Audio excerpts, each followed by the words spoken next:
Morning friends, good morning students. और एक बार दोबारा मैं अपने यूट्यूब चैनल में वेलकम बैक करता हूं। और आज मैं आपको क्लास स्टैंडर्ड 10th क्लास के साइंस सब्जेक्ट के बारे में बताने जा रहा हूं। इसके पहले भी मैंने चैप्टर 1 के बारे में वीडियो बनाई होगी, आपने देखा भी होगा।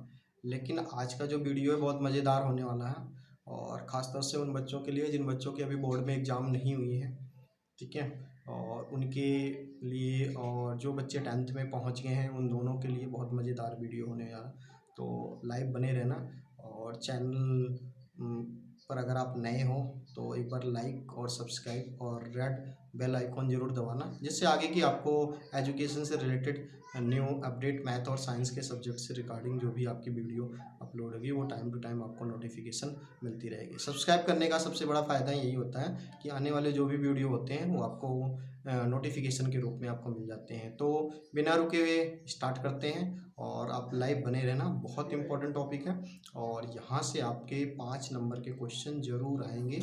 जिस चैप्टर की बात कर रहा हूँ और जिस टॉपिक्स चैप्टर के अंदर जिस टॉपिक्स की बात कर रहा हूँ, हमारा चैप्टर नंबर 2 है एसिड बेस एंड सॉल्ट। सभी लोगों ने सुना होगा, 6, 7, 8 से आप पढ़ते आ रहे हो। लेकिन 6, 7, 8 में एसिड बेस सॉल्ट, उसके अलावा 10th में कुछ डिफरेंट हैं। और इसके अंदर एक टॉपिक्स है पीएच स्केल।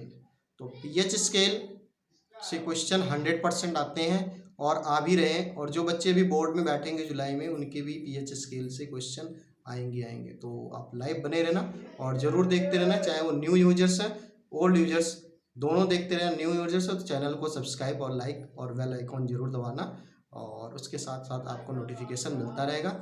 और आप वीडियो को पूरा देखना, स्किप मत करना प्लीज़, ठीक है। स्टार्ट करते हैं।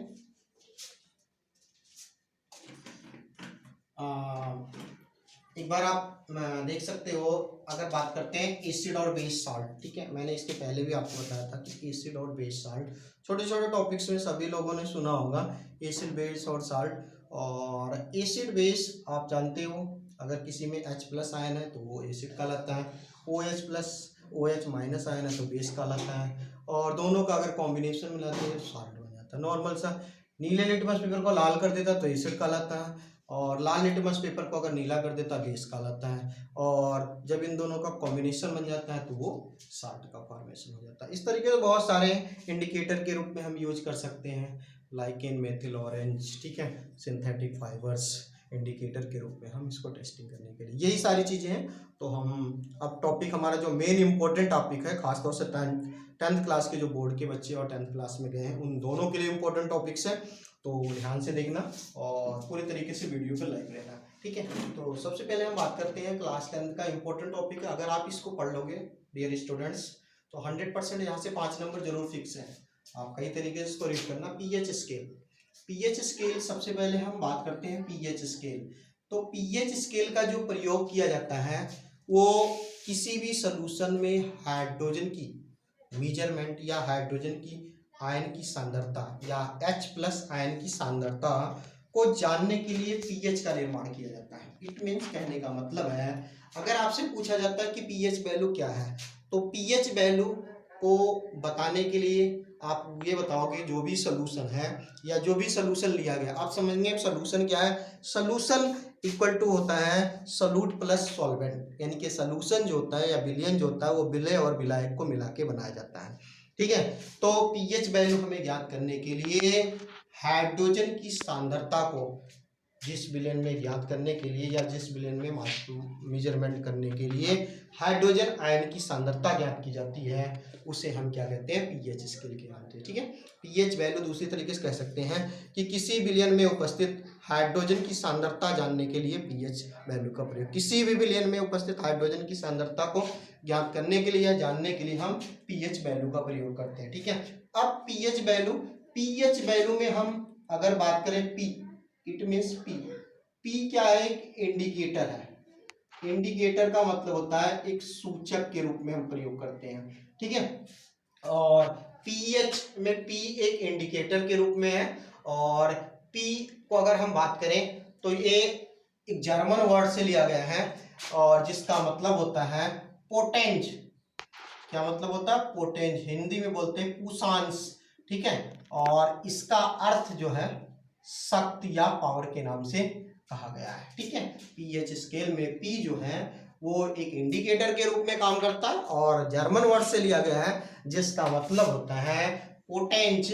पोटेंज जर्मन वर्ड है जिसका मतलब होता है पावर या शक्ति के रूप में इसको हम मेजरमेंट किया गया है। अब हम ये समझते हैं कि पीएच स्केल जो भी है जर्मन शब्द में प्रयोग किया गया है उस स्केल में क्या बताता है। पीएच स्केल एक सारणी है जिसमें 0 से लेके 14 तक एक वैल्यूएशन दिया गया है, जिसमें 0 पर हाइड्रोजन की सांद्रता इट मीन्स अम्ल की सांद्रता सबसे ज्यादा होती है और लास्ट स्टेज 14 में 14 नंबर पे अम्ल नहीं करके क्षार की जो सांद्रता होती है सबसे ज्यादा होती है। ठीक है, अगर हम बात करें कि पीएच स्केल में 0 से लेके 7 तक, 0 से लेके 7 तक जो होगा एसिड होगा, अम्ल होगा, और 7 से लेके 14 तक यानी कि 0 से लेके 7 से कम कह सकते हैं हम अम्ल होगा, और 7 से लेके 14 तक जो है पीएच मान अगर 7 से कम है इट मीन्स दूसरे तरीके से हम कह सकते हैं अगर पीएच की वैल्यू 7 से कम है तो वहां पे एसिड होगा, अगर पीएच की वैल्यू 7 से ज्यादा है किसी भी वैल्यू में तो वहां पे बेस के रूप में हम मेजरमेंट कह सकते हैं। अगर हमें एसिड और बेस निकालना है तो किसी भी पर्टिकुलर अगर मान लो बेकिंग सोडा, बेकरी वगैरह किसी का भी अगर पीएच वैल्यू जो है 7 से कम है तो हम वहां समझ जाएंगे वो एसिड है, अगर 7 से ज्यादा है उसकी वैल्यू बेस है। तो इस तरीके से पीएच स्केल में एक सारणी दी गई थी जिसमें 0 से लेके 14 तक, और अगर 0 से लेके 7 तक है तो वो एसिड कहलाएगा, और 7 से लेके 14 तक है, 7 से अधिक 14 तक है तो वो बेस के रूप में कहलाएगा। अब हम बात कर लेते हैं कि इसकी क्वांटिटी क्या होती है। अगर हम बात करें 0 से 7 के बीच में तो देखिए 0 से लेके 3 तक का जो एसिड की क्वांटिटी होती है वो मोर स्टेबल पाई जाती है, जबकि 3 से लेके 7 तक के एसिड की जो प्रोबेबिलिटी होती है वो कम पाई जाती है, यानी कि दुर्बल अम्ल पाया जाता है। इस तरीके से 7 से लेके 10 तक जो पाया जाता है दुर्बल क्षार पाया जाता है, और जबकि 10 से लेके 14 तक जो पाया जाता है प्रबल, यानी कि जैसे लास्ट वाले स्टेज में जाएंगे तो वहां पे स्ट्रॉन्ग बेस पाया जाएगा, और जैसे स्टार्टिंग वाले में चलेंगे 0 से लेके 3 तक वहां पे स्ट्रॉन्ग बेस के रूप में पाएंगे। अगर हम एसिड की बात करें यानी कि स्लैब के लेफ्ट साइड की बात करें तो 0 से लेके 7 तक में हमने देखा है हाइड्रोजन H+ की S+ आयन की कंसंट्रेशन जो है टाइम टू टाइम बढ़ती रहती है, जबकि OH आयन की सांद्रता जो है टाइम टू टाइम घटती रहती है। उसका रीजन ये है कि 0 से लेके 7 तक जो होता है वहां पे अम्ल की क्वांटिटी ज्यादा पाई जाती है, इसलिए H+ आयन की सांद्रता बढ़ती है, जबकि OH की सांद्रता घटती है क्योंकि वहां पर क्षार नहीं पाया जाता। जबकि हम राइट साइड में देखते हैं 7 से लेके 14 के बीच में अगर हम बात करें तो वहां पे H+ आयन की सांद्रता घटने का रीजन है क्योंकि वहां पे अम्ल नहीं पाया जाता, क्षार पाया जाता है, जबकि OH की सांद्रता टाइम टू टाइम बढ़ती है। टाइम टू टाइम इसलिए बढ़ती है क्योंकि वहां पर 7 से लेके 14 तक की जो पीएच वैल्यू होती है उसमें बेस की क्वांटिटी पाई जाती है, जिसके कारण से टाइम टू टाइम OH की वैल्यू जो है बढ़ती रहती है। आइए हम आगे की मैं आपको सेकेंड वाली स्टेप बताऊंगा कि कुछ हमारे पास पदार्थ दिए गए हैं उसमें प्रत्येक की पीएच वैल्यू कितनी कितनी होनी चाहिए। इसी के आगे नेक्स्ट स्टेप में पीएच वैल्यू कुछ वैल्यू दिए गए हैं, जैसे पीएच मान के कुछ सामान्य पदार्थ, या हम कह सकते हैं pH value of some common substance, यानी कि कुछ कॉमन सबस्टेंस का मतलब होता है कि जो आपके दैनिक जीवन में कुछ मटेरियल्स आप यूज करते हो उसका पीएच वैल्यू आपको नॉलेज होना या जानना जरूरी होता है, क्योंकि यहाँ से बोर्ड में लगातार 2 बार, ठीक है, 2019 और 2018 में क्वेश्चन आ चुके हैं। ठीक है, तो यहाँ से जो भी बच्चे बोर्ड की तैयारी कर रहे हैं यहाँ से क्वेश्चन आने के 100% चांसेस है। एक क्वेश्चन मैं बताता हूँ कि एक क्वेश्चन आया था 2018 में कि एक ब्रेड पकौड़ा है, ठीक है, और ब्रेड पकौड़ा बनाते समय या जिलेबी वाला एक जिलेबी बनाते समय उसमें क्या करता है, रात को कुछ सोडा डाल देता है। सोडे के कारण से जब सुबह वो जलेबी या ब्रेड पकौड़ा बनाने से पहले कुछ खमीर या इस टाइप के बुलबुले दिखाई देते हैं, तो उसमें ये पूछा गया था कि जो उसमें खाने वाले सोडे में जो प्रयोग किया गया था, यानी कि जो आटे में जो सोडा मिलाया गया था जिसके कारण से फूल गया था, उसकी पीएच वैल्यू क्या होनी चाहिए, एसिडिक होनी चाहिए या बेस होना चाहिए। तो इस तरीके से कुछ क्वेश्चन है। देखिए आप देखते हैं, यहाँ से देख सकते हो बेकिंग सोडा और वॉशिंग सोडा। बेकिंग सोडा का मतलब होता है खाने वाला सोडा, और वॉशिंग सोडा का मतलब कपड़े धोने वाला सोडा। ये आगे डिस्कस करेंगे। तो बेकिंग सोडा का क्या है 8.5 है, और वॉशिंग सोडा का वैल्यू 9.0 पीएच वैल्यू। तो इस तरीके से कुछ क्वेश्चंस आ जाते हैं, तो इसलिए मुझे स्लैब बताने में आपको इंपॉर्टेंट समझा गया। तो one by one step by step start करते हैं। सबसे पहले हम बात करते हैं HCl। HCl का मतलब होता है कंसंट्रेट। आपको समझ में आ जाए, सबसे पहले हम बात करते हैं डाइल्यूट और कंसंट्रेट क्या होता है। डाइल्यूट जो होता है वो हमारे लिए ज्यादा इफेक्टिव नहीं होता है इन कंपाइल कंसंट्रेट। कंसंट्रेट जो सोल्यूशन होता है वो ज्यादा इफेक्टिवनेस होता है इन कंपाइल टू डाइल्यूट। तो इसलिए कभी भी एक्सपेरिमेंट किया जाए तो हमें लेबोरेटरी में सावधानी से एक्सपेरिमेंट किया जाए। अगर कंसंट्रेट है तो हमें कुछ सावधानियां होती है, टर्म एंड कंडीशन होती है लेबोरेटरी को, उसको फॉलो करना होता है। तो दोनों में यही डिफ्रेंशिएट है। और HCl जो भी कंसंट्रेट है वो मोर स्टेबल होता है देन डाइल्यूट का। तो हम बात करते हैं सबसे पहले HCl कंसंट्रेट। तो HCl कंसंट्रेट की जो वैल्यू होती है पीएच वैल्यू, वो कितनी होती है 0, यानी कि कुछ भी नहीं होती, ना के बराबर। ये ध्यान रहे, ठीक है। दूसरा भोजन को डाइजेस्ट करने में भी HCl का इंपॉर्टेंट रोल्स पाया जाता है, इसीलिए पीएच वैल्यू जो होती है 0। 0 का मतलब होता है न्यूट्रल, ना तो एसिडिक होता है ना तो बेस के रूप में भी कह सकते हैं। दूसरा है डाइल्यूट HCl। डाइल्यूट HCl की अगर हम बात करें तो डाइल्यूट HCl की जो वैल्यू कितना होता है 1, यानी कि पीएच वैल्यू 1 है। तो इसका मतलब ये क्या होगा एसिडिक सोल्यूशन के रूप में पाया जाएगा, क्योंकि जिसकी वैल्यू 7 से कम होगा उसकी वो क्या होगा एसिडिक होगा, और जिसकी 7 से ज्यादा होगी वो बेस के रूप में पाया जाएगा। दूसरा है गैस्ट्रिक जूस।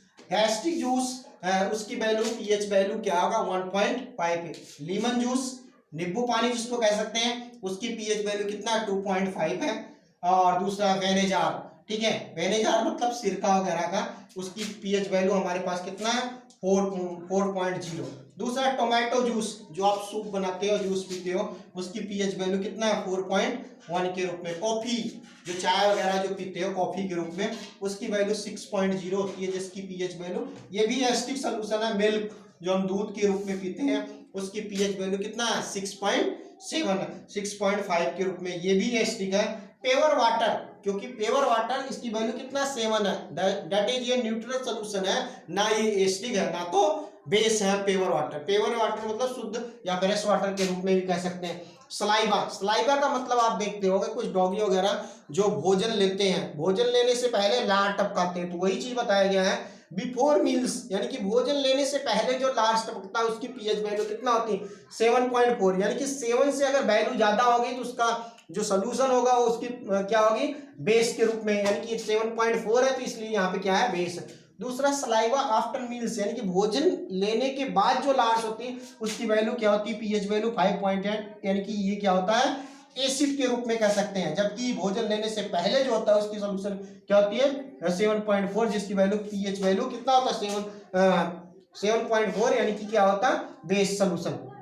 ब्लड की वैल्यू 7.4 होगा, ये भी बेस है, यक के रूप में कह सकते हैं, प्रोटीन्स के रूप में यूज किया जाता है, इसकी वैल्यू भी 7.8 है। सॉफ्ट ड्रिंक या जो गोल्ड ड्रिंक वगैरह हम सोडे वगैरह के रूप में पीते हैं वो भी एसिडिक सोल्यूशन होता है, ध्यान रहे, और उसकी वैल्यू 6.0 के रूप में। टूथपेस्ट जो हम कोलगेट वगैरह करते हैं उसकी वैल्यू हमारे पास 8.0। 8 अगर 7 से ज्यादा है तो वो बेस है, अगर 7 से कम है तो उसकी वैल्यू क्या है हमारे पास एसिड की। बेकिंग सोडा, ये क्वेश्चन इंपॉर्टेंट है और यहाँ से लगातार 2 बार क्वेश्चन आ चुका है, वेरी वेरी इंपॉर्टेंट है। तो आप 2018 और 19 के सेट उठा के देख सकते हो। तो यहाँ पे बेकिंग सोडा इट मीन्स खाने वाले सोडे की बात करते हैं, उसकी पीएच वैल्यू 8.5 है, ये भी बेस है। और वॉशिंग सोडा कपड़े धोने के रूप में हम जो डिटर्जेंट वगैरह का सोडे के प्रयोग करते हैं वो उसकी वैल्यू 9.0 है बेस के। मिल्क ऑफ मैग्नीशिया, इसकी पीएच वैल्यू कितना है 10.0, ये बेस है। जब भी किसी को एसिडिटी वगैरह गैस वगैरह बनता है तो उसको मिल्क ऑफ मैग्नीशिया के द्वारा न्यूट्रलाइज किया जाता है या डाइजीन वगैरह की गोलियां देके। हाउस होल्ड अमोनिया, यानी कि जो घरों में प्रयोग किया जाता है अमोनिया वगैरह, उसकी पीएच वैल्यू कितना है 11.6 के रूप में। और और डाइल्यूट, दिल नहीं डाइल्यूट कह सकते हैं इसको, डाइल्यूट सोडियम हाइड्रोक्साइड यानी कि NaOH, उसकी वैल्यू कितना है, पीएच वैल्यू कितना 13 है। और कंसंट्रेट NaOH, कंसंट्रेट की वैल्यू जो है हमारे पास कितना है 14 है, 14 जो है वो भी बेस सोल्यूशन के रूप में गैस। तो इस तरीके से कुछ टेबल्स थे और कुछ मटेरियल्स दिए थे जिसमें पीएच वैल्यू के साथ साथ मैंने कुछ एक्सप्लेन किया है। और अब इसके बाद नेक्स्ट वाले टॉपिक में बात करेंगे कि इम्पोर्टेंस ऑफ पीएच वैल्यू, यानी कि दैनिक जीवन में पीएच वैल्यू का महत्व क्या है। वेट कर एक बार दोबारा स्टार्ट करते हैं। वेलकम बैक यूट्यूब चैनल में। और तीसरा टॉपिक से हमारे पास दैनिक जीवन में पीएच वैल्यू का इम्पोर्टेंस क्या है, यानी कि पहला टॉपिक हमने आपको बताया कि पीएच वैल्यू होता क्या है। दूसरा मैंने कुछ मटेरियल्स, कुछ पदार्थ बताया, उसमें उसके पीएच टेबल्स कितने कितने पीएच। और तीसरा मैं आपको टॉपिक्स बता रहा हूँ पीएच वैल्यू का हमारे दैनिक जीवन में यानी कि डेली लाइफ में इसका यूज क्या होता है। पहला है, क्या पौधे एवं पशुओं के प्रति, पशुओं में पीएच के प्रति संवेदनशील होती, या बिल्कुल राइट, सही है। क्योंकि जितने भी अगर प्लांट और एनिमल्स दोनों की बात करें, उनको जीवित रहने के लिए कुछ ना कुछ वैल्यू की आवश्यकता होती है, कुछ ना कुछ रेंज की आवश्यकता होती है। ठीक है, अगर हम बात करें तो हमारे शरीर में जो विभिन्न प्रकार की एक्टिविटीज होती है उसमें जो पीएच की वैल्यू होती है या पीएच का क्राइटेरिया या रेंज होता है वो 7.0 से 7.8 होता है। ठीक है, जिसके कारण से क्या होता है कि सभी प्राणी या सभी पौधे पीएच वैल्यू की विभिन्न प्रकार के शरीर में एक्टिविटी होने के कारण से जीवित रहने में सहायक होते हैं। राइट, ठीक है, यानी कि अगर विभिन्न प्रकार की एक्टिविटी करने के लिए पीएच वैल्यू होना जरूरी है और पीएच वैल्यू का रेंज 7.0 से 7.8 होना जरूरी है। इसी के अंदर एक सब टॉपिक के अंदर है एसिड रेन, अम्ल वर्षा के रूप में कह सकते हैं। अगर हम बात करें अम्ल वर्षा, तो अम्ल वर्षा में जो पीएच वैल्यू होता है वो 5.6 होता है, 5.6 से भी कम हो जाता है, और जिसके कारण से जल में क्या होता है, अम्ल या एसिड रेन का कारण होता है। और बहुत सारे पीएच वैल्यू जो होता है नदियों में जब एसिड रेन का बहाव होता है तो उसमें पीएच वैल्यू का मान टाइम टू टाइम जो है घटता रहता है। अब सेकंड टॉपिक, सेकंड पॉइंट्स पे आते हैं। हमारे पास जो सेकंड पॉइंट्स है वो क्या है, सेकंड पॉइंट्स हमारे पाचन तंत्र में पीएच वैल्यू का क्या इंपॉर्टेंट, ध्यान रहे हमारे पाचन तंत्र में पीएच वैल्यू का काफी इंपॉर्टेंस होता है। क्योंकि हमारे शरीर में हमने देखा है कि जो HCl है वो भोजन को पचाने में या डाइजेस्ट करने में या निर्माण करने में क्या करता है, हेल्प करता है। और ये जो है हमारे शरीर में उदर में, यानी कि उदर मतलब मसल्स या देह वहाँ का निर्माण करता है कौन, HCl। ठीक है, उसके साथ साथ हम कह सकते हैं कि ये हमारे लिए हानि भी पहुंचाता है टाइम टू टाइम। ठीक है, हानि पहुंचाने का काम क्या होता है कि जब भी हम भोजन लेते हैं भोजन का सही रूप से डाइजेस्ट ना हो जाना या पॉइजनस फूड पॉइजनिंग का कारण बनना या एसिडिटी का प्रॉब्लम हो जाने के कारण से, ठीक है, हाँ, या भोजन अत्यधिक मात्रा में ले जाने का कारण क्या होता है, अपच का कारण बनता है। ठीक है, जिसके कारण से हमें क्या, हमारे बॉडी में शरीर में पेनिक दर्द एसिडिटी की प्रॉब्लम हो जाती है। तो उसको हमें दूर करने के लिए एंट एसिड या मिल्क ऑफ मैग्नीशिया या डाइजीन, ठीक है, या दूसरे अन्य एक्सेट्रा के रूप में हम कह सकते हैं गोलियां दी जाती है, जिसके कारण से हमारे शरीर में जो पेन्स या एसिडिटी की प्रॉब्लम है वो दूर किया जा सकता है। ठीक है, उसमें भी कहीं ना कहीं पीएच वैल्यू का इंपॉर्टेंट, अभी मैंने लिखा है मिल्क ऑफ मैग्नीशिया, तो मिल्क ऑफ मैग्नीशिया का value I think 10 point something मैंने अभी लिखाया है, तो आप देख सकते हो। तीसरा पॉइंट है पीएच परिवर्तन के कारण से दंत क्षय। ठीक है, आप सभी लोगों ने देखा होगा कि जो पीएच जो वैल्यू होती है वो खासतौर से अगर हम बात करें हमारे मुंह में पीएच वैल्यू का मान घट जाने के कारण से, यानी कि 5.5 से घट जाने के का कारण होता है कि हमारे दांतों में दांत का सड़ना। ठीक है, अगर पीएच वैल्यू धीरे धीरे घट रहा है या पीएच वैल्यू में परिवर्तन हो रहा है तो इसका मतलब कि हमारे दांत में डिफरेंट प्रकार के डिजीज लग रहे हैं, जिसके कारण से हमारा दांत जो है वो सड़ रहा है। और हमारा जो दांत होता है इनेमल्स, इट मीन्स हम कह सकते हैं कैल्शियम फास्फेट का बना होता है, ठीक है, जिसके कारण से ये कठोर पदार्थ है और अघुलनशील है।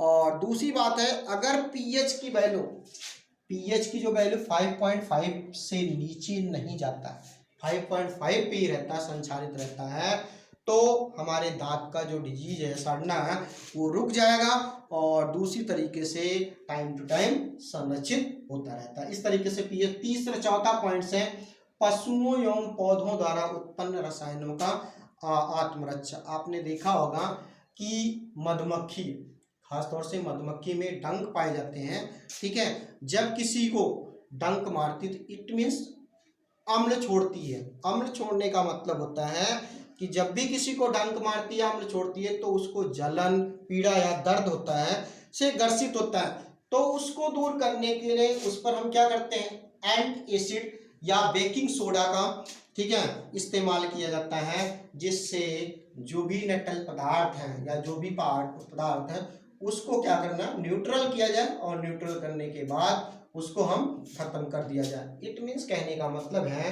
पशुओं और पौधों द्वारा उत्पन्न रसायनों, यानी कि जितने भी पशु हैं, खासतौर से मधुमक्खी जो है, वो अपनी सुरक्षा करने के लिए उस पर एक नेटल्स पाए जाते हैं, ठीक है, जिससे क्या होता है कि अपने आप को सुरक्षा करती रहती है, सुरक्षा करने के लिए पाए जाते हैं। और डंक में जो मिलने वाला जो पदार्थ होता है वो मेथेनोइक अम्ल होता है, और मेथेनोइक अम्ल ही क्या कहते हैं, मधुमक्खी जो होती है मेथेनोइक अम्ल छोड़ती हैं, जिसके कारण से लोगों को जलन, पीड़ा या दर्द होता है, और उसको दूर करने के लिए उस पर बेकिंग सोडा या हम कह सकते हैं दुर्बल क्षार का प्रयोग इस्तेमाल करके उसको हम दूर कर। इस तरीके से 4 इंपॉर्टेंट पॉइंट्स हैं, कभी कभी यहाँ से भी क्वेश्चन आ जाता है, तो इसको जरूर रीड करना।